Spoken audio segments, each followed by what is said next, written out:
Magandang araw ho sa inyo lahat. Ngayon po ay Saturday. It's our Strong Family Prayer and Exhortation. Tayo po ay manalangin ng aming Ama, ang kapayapaan niyo maghari sa bawat pamilyang Pilipina at dumating nawa ang biyaya ng kaligtasan mula kay Kristo sa bawat isa sa pangalan ni Jesus. Amen. Nais natin basahin ang Philippians chapter 2 verse 3 verse 2.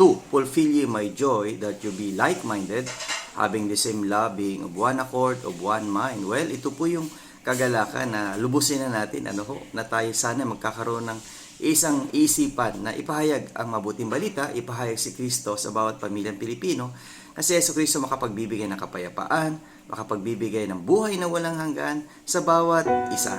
Nawa maging matatag po ang pamilyang Pilipino sa pamamagitan ng una, pagtanggap sa Panginoon Yesu Kristo at pagsunod sa Kanyang kalooban. Sama-sama po tayo maglingkod sa Diyos. See you again tomorrow sa ating Strong Family Prayer and Exhortation. Nasa iyong mga kamay ang paghilom